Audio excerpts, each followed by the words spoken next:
Hey everyone, if you've been dumping organic fertilizer on your plants and they're still looking sad and pathetic, you're not alone. Today I'm going to blow your mind with the real reasons why your expensive organic fertilizer is basically useless. And trust me, number 3 is going to make you want to throw out everything you thought you knew about gardening. So last month, I got a message from someone who spent over $300 on premium organic fertilizer, followed every single instruction on the bag, and their tomatoes still looked like they were auditioning for a horror movie. Sound familiar? Before you blame yourself or think you have a black thumb, let me tell you something that nobody in the gardening industry wants you to know. The problem isn't you. The problem is that we've been lied to about how organic fertilizers actually work. And I'm about to expose everything. Let me start with the biggest mistake everyone makes. You buy that bag of organic fertilizer, you read it's got a nice NPK ratio, maybe it's 5-10-5 or 4-4-4, and you think, great, my plants are going to explode with growth. Wrong. Dead wrong. Here's what they don't tell you on the bag. Those numbers, that NPK ratio, it's basically a fantasy number for organic fertilizers, and here's why. Organic fertilizers need to be broken down by soil microbes before plants can even use them. It's not like chemical fertilizers that dissolve in water and boom, instant plant food. Organic stuff needs to be decomposed first. Think about it like this. If you eat a steak, your body doesn't just absorb the steak as is. Your digestive system has to break it down into amino acids and nutrients your body can actually use. Same thing with plants and organic fertilizer. The soil microbes are like the digestive system, and if that system isn't working, your plants are starving even though you're feeding them. So here's the first huge reason your organic fertilizer isn't working. Your soil is dead. I know that sounds dramatic, but hear me out. Most people's garden soil, especially if you're using regular potting mix or your yard has been treated with chemicals, is basically a biological desert. There aren't enough beneficial microbes to break down that organic fertilizer. You could dump a truckload of the most expensive fish emulsion, blood meal, and bone meal on your soil, and if there's no microbial life, it's just going to sit there doing absolutely nothing. It's like trying to start a fire with wet wood. Doesn't matter how much wood you have if it won't burn. And here's the kicker. Chemical fertilizers actually make this problem worse. Every time you use synthetic fertilizers, you're killing off more of those beneficial microbes. So people get stuck in this cycle where organic fertilizer doesn't work because their soil is dead, so they switch back to chemical fertilizer, which kills more microbes, and round we go. But wait, it gets even worse. When you have dead soil with no biological activity, you also lose soil structure. The soil becomes compacted, water doesn't drain properly, air can't get to the roots, and now you've got multiple problems stacking on top of each other. Your plants are basically trying to survive in concrete, and no amount of fertilizer is going to fix that. I see this all the time in new housing developments. The builders strip away all the topsoil, compact the subsoil with heavy machinery, then spread an inch or two of cheap topsoil on top and call it a day. People move in, try to garden, and everything dies. They blame themselves, but the real problem is they're trying to grow plants in dead, compacted dirt. The solution? You need to rebuild your soil biology first, and I'm going to tell you exactly how to do that in a minute. But first, let's talk about reason number 2, why your organic fertilizer is failing you. Temperature. Nobody talks about this, but temperature is absolutely critical for organic fertilizers to work. Remember how I said microbes need to break down the organic matter? Well, those microbes are living things, and they have a temperature range where they're most active. If your soil is below 50 degrees Fahrenheit, those microbes are basically hibernating. They're not working. They're not breaking down your fertilizer. You could apply organic fertilizer to cold soil, and it might sit there for months doing nothing until the soil warms up. This is why people in cooler climates struggle so much with organic fertilizers in spring. They get excited, they fertilize early, and then wonder why their plants look terrible. Meanwhile, their neighbor who uses Miracle-Gro is getting massive plants because chemical fertilizer works regardless of temperature. The sweet spot for most beneficial soil microbes is between 60 and 80 degrees. Some microbes work in cooler temps, but they work really slowly. So if you live somewhere with cool springs or you're gardening in early season, you need to either warm up your soil first or use a different strategy. Here's a pro tip that most people don't know. Black plastic mulch or landscape fabric can heat up your soil by 10 to 15 degrees. Put that down a couple weeks before planting, let the soil warm up, and suddenly your organic fertilizer starts working like magic. It's not magic though, it's just biology. And here's another thing about temperature that'll blow your mind. Different microbes work at different temperature ranges. You've got your cold weather microbes that are slow but steady, working even at 40 degrees. Then you've got your warm weather microbes that are super active but need it hot, like 70 to 90 degrees. And they all break down different types of organic matter at different rates. This is why compost heats up when it's working properly. All those microbes working hard create heat as a byproduct. A good compost pile can reach temperatures of over 150 degrees in the center. That's hot enough to kill weed seeds and pathogens. But in your garden soil, you're not going to get those crazy temperatures, so the breakdown happens much slower. I had someone tell me they applied their organic fertilizer in March when the ground was still frozen, then got mad when nothing happened by April. Of course, nothing happened. The soil was like a freezer. Those microbes couldn't do anything. It's like expecting your sourdough starter to rise when you leave it in the refrigerator. You need to think about soil temperature the same way you think about air temperature for planting. You wouldn't plant tomatoes when it's still freezing outside, right? Same logic applies to organic fertilizers. Wait until the soil warms up or take steps to warm it up yourself. Some people use row covers or cold frames to warm the soil early.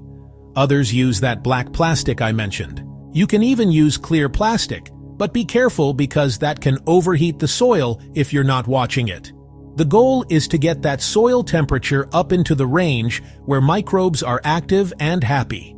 And here's something most people never consider. Soil temperature isn't the same as air temperature.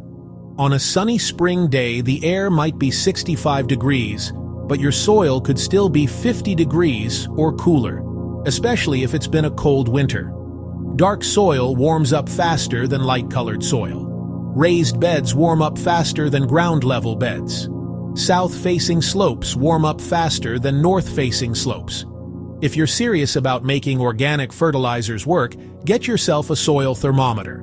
They're like $10. Stick it in the ground and actually know what temperature you're working with. Once your soil hits 55 to 60 degrees consistently, you're in business. Below that, and you're wasting your time and money with organic fertilizers. Now let's get to reason number 3, and this one is going to make you angry because it's so obvious once you hear it, but nobody ever talks about it. Your organic fertilizer has the wrong NPK ratio for what you're growing. I know, you're thinking, but wait, I bought tomato fertilizer for my tomatoes. Doesn't matter. Here's the thing. Most organic fertilizers are really imbalanced compared to what they claim, and even when they're accurate, that ratio might not be what your soil actually needs. Let me explain. Say you buy an organic fertilizer that says 4-4-4, equal parts nitrogen, phosphorus, and potassium. Sounds balanced, right? But what if your soil already has plenty of phosphorus and potassium, but is deficient in nitrogen? You're not fixing the problem, you're just adding more of what you don't need. And here's where it gets even more complicated. Different organic ingredients release their nutrients at different speeds. Blood meal releases nitrogen pretty quickly. Bone meal takes forever to break down and release phosphorus. Rock phosphate can take years. So even if the bag says 4-4-4, what your plants actually get access to over the next few weeks might be more like 4-1-1. This is why soil testing is so important, but almost nobody does it. You can get a soil test for like $20 from your local extension office, and it'll tell you exactly what your soil needs. But instead, we just guess and dump random fertilizers hoping something works. I've seen people with phosphorus toxicity in their soil keep adding more phosphorus because their plants look sick, not realizing the excess phosphorus is causing the problem. It's insane. We're shooting in the dark and wondering why we keep missing. The fix? Get a soil test. Stop guessing. And when you do apply organic fertilizer, focus on feeding your soil, not feeding your plants. Build up that organic matter, support the microbes, and let them regulate the nutrients. That's how nature does it. All right, reason number 4 is about timing, and this one trips up even experienced gardeners. Organic fertilizers need time, like a lot of time. If you apply organic fertilizer the day you plant and expect results in a week, you're going to be disappointed. Most organic fertilizers take 2 to 6 weeks to start releasing significant nutrients. Some ingredients, like I mentioned before, take months or even years. This is completely different from synthetic fertilizers that work in days or even hours. So what happens is people apply organic fertilizer, don't see results quickly, panic, and either over-fertilize or give up entirely. I've done this myself. You look at your plants, they're pale and struggling, so you add more fertilizer thinking more is better. But that organic fertilizer from 2 weeks ago hasn't even started working yet. Now you've got too much fertilizer that's going to release all at once in a month, and you'll burn your plants. The solution is to plan ahead. Apply organic fertilizer 2 to 4 weeks before you actually need it. If you're planting in May, fertilize in April. If you're doing a fall garden, fertilize in late summer. Give those microbes time to do their job. Also consider using some fast-acting organic options for quick fixes. Fish emulsion and liquid kelp release nutrients much faster than dry organic fertilizers. They're great for giving plants a quick boost while your slow-release fertilizers kick in. Now let's talk about reason number 5, and this is a big one: water. Or more specifically, the wrong amount of water. Organic fertilizers need consistent moisture to break down properly. If your soil is too dry, the microbes slow down or go dormant. If it's too wet, you get different problems. When soil is waterlogged, it becomes anaerobic, meaning there's no oxygen. The beneficial aerobic microbes that break down organic matter need oxygen to survive. In waterlogged soil, they die off and are replaced by anaerobic bacteria that produce toxic compounds. Your organic fertilizer not only stops working, it starts creating problems. On the flip side, if your soil dries out completely, the microbes go dormant. The decomposition process stops. And here's the worst part: when the soil finally gets wet again, you can get a sudden flush of nutrients as everything breaks down at once. This can actually burn your plants. The ideal is consistent moisture. Not waterlogged, not bone dry, but consistently moist like a wrung-out sponge. This is why mulching is so important. A good layer of mulch keeps soil moisture consistent, which keeps your microbes happy, which keeps your organic fertilizer working. I cannot stress enough how many problems inconsistent watering causes. I've seen gardens where people water deeply once a week, then let the soil dry out completely between waterings. This creates a cycle where the microbes wake up, start working, then go dormant again. It's like constantly starting and stopping your car engine. Super inefficient. The best approach is to water more frequently, but with less water each time. Keep that top few inches of soil consistently moist. This is where drip irrigation or soaker hoses really shine. They deliver water slowly and consistently, which is exactly what organic fertilizers need to work properly. And here's something wild that most people don't know. The moisture level affects which nutrients get released first. In wetter conditions, nitrogen tends to release faster.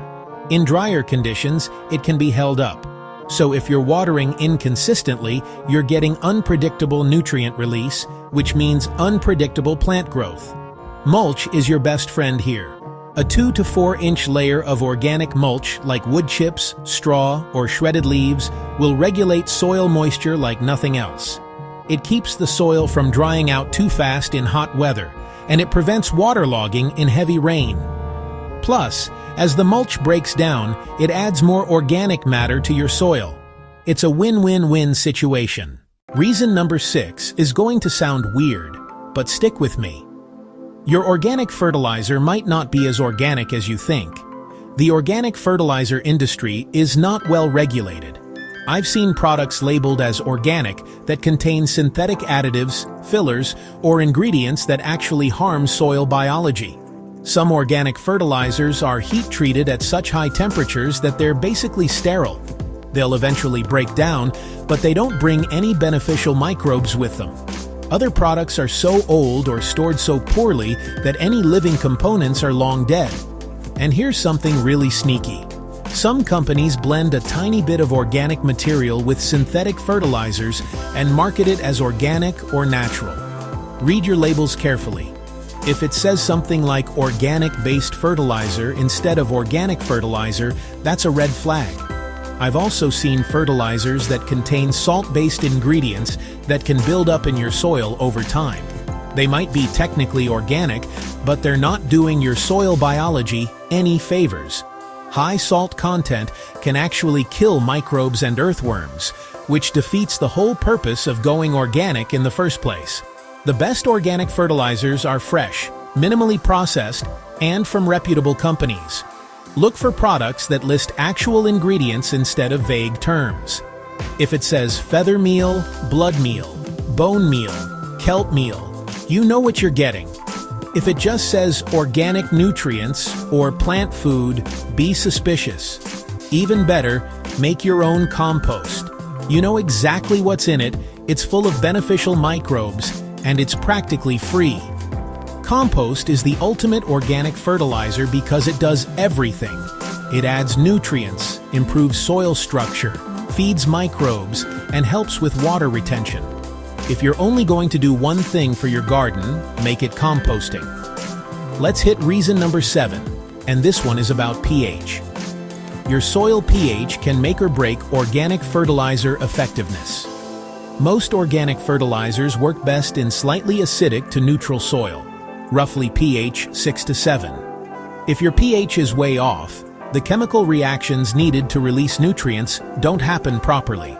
For example, phosphorus becomes locked up and unavailable to plants in very alkaline soil, even if you have plenty of it. Nitrogen can be lost as gas in very acidic soil. And those beneficial microbes we keep talking about? They have pH preferences too. Most prefer neutral to slightly acidic conditions. If you've never tested your soil pH, you need to. It's cheap and easy. A simple pH test kit costs less than $10. If your pH is off, no amount of fertilizer is going to fix your problems. You need to address the pH first. The good news is organic matter helps buffer pH naturally over time. So using compost, mulch, and organic fertilizers consistently will gradually improve pH problems. But for serious pH issues, you might need to add lime to raise pH or sulfur to lower it. Reason number 8, and we're getting close to the end here, is application method. How you apply organic fertilizer matters more than most people realize. If you just sprinkle it on top of the soil and walk away, you're doing it wrong.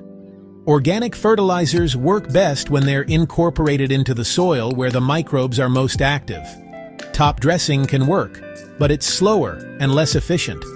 The best method is to work the fertilizer into the top few inches of soil, then water it in thoroughly. For established plants where you can't dig without damaging roots, side dressing is the way to go.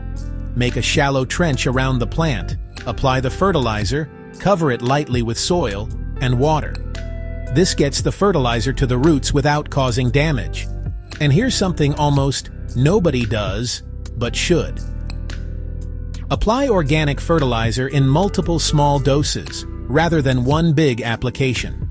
This keeps nutrient levels more consistent and reduces the risk of over-fertilization. Think of it like eating small meals throughout the day instead of one massive feast. Here's a real-world example. Instead of dumping 2 cups of fertilizer on your tomato plant once in spring, give it a quarter cup every 2 weeks throughout the growing season. This steady supply of nutrients matches how the plant actually grows and prevents that feast or famine cycle that stresses plants out. I also see people broadcasting fertilizer over their entire garden when they should be targeting the root zones of their plants. If you've got paths between your beds, don't fertilize the paths. That's just wasting fertilizer. Focus on where the plant roots actually are, which is usually in a circle around the plant, roughly as wide as the plant's canopy. And timing within the season matters too. Don't wait until your plants are already struggling to fertilize. By then, even with fast-acting organic options, it takes time to see improvement. Fertilize before problems show up. Prevention is always easier than treatment. Another huge mistake is applying organic fertilizer and then not watering it in. I see this constantly. People sprinkle fertilizer on top of dry soil and wonder why nothing happens. You need to water after applying fertilizer to start the breakdown process and move those nutrients into the root zone. Without water, that fertilizer just sits on the surface, doing nothing. Reason number 9 is about expectations. This isn't a failure of the fertilizer. It's a failure of understanding what organic fertilizers can and can't do. Organic fertilizers are not designed to create massive, rapid growth. They're designed to build soil health over time, which leads to healthier, more resilient plants. If you want your tomato plant to explode with growth in 2 weeks, use synthetic fertilizer. That's what it's designed for. But understand you're sacrificing long-term soil health for short-term gains.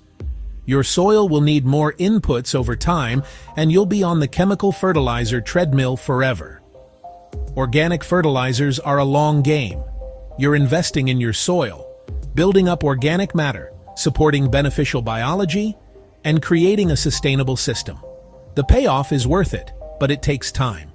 Your first season might not be amazing, but by season 2 or 3, you'll have soil that grows incredible plants with minimal inputs.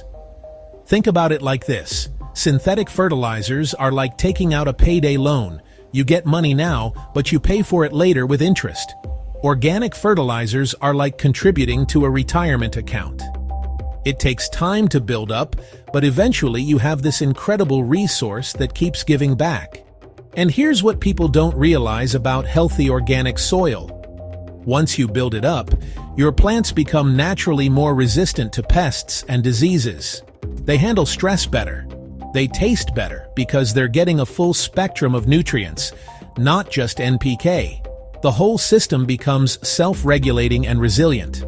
I've grown tomatoes side by side, one with organic methods and one with synthetic fertilizers. The synthetic one grew faster initially, but by mid-season, the organic one caught up. And when a heat wave hit, the synthetic plant wilted and struggled while the organic plant kept chugging along. That's the difference between short-term gains and long-term health. Finally, reason number 10. You're giving up too soon. This ties into expectations, but it deserves its own mention. Building great soil takes time. If you try organic fertilizers for 1 season, don't see dramatic results, and give up, you're quitting right before it gets good. Every application of compost, every dose of organic fertilizer, every bit of mulch you add is an investment. It compounds over time. The microbes multiply. The organic matter builds up, the soil structure improves, but only if you stick with it. I've seen people completely transform terrible soil into black gold over 2 or 3 seasons of consistent organic practices. But I've also seen people give up after 6 weeks because they didn't see miracles. Here's the truth. Year 1 with organic methods, you're building the foundation. Your results might be okay, maybe even disappointing compared to synthetic fertilizers. Year 2, things start clicking. The soil biology is established, organic matter is building up, and you see real improvement. Year 3 and beyond, you've got incredible soil that produces amazing plants with minimal effort. But most people quit after year 1. They don't give the system time to establish. It's like planting an apple tree and getting mad it doesn't produce fruit the first year. Some things take time, and building living soil is one of them. So here's my challenge to you. Commit to organic practices for at least 2 full growing seasons. Test your soil, fix your pH if needed, make sure your soil is biologically active, apply fertilizers at the right time with proper moisture, and be patient. I promise you the results will come. And if you found this helpful, hit that like button and subscribe because I've got tons more videos coming on building incredible soil, troubleshooting garden problems, and growing the best food you've ever tasted. Drop a comment and let me know which of these 10 reasons surprised you most. I read every single comment. Thanks for watching, and I'll see you in the next video.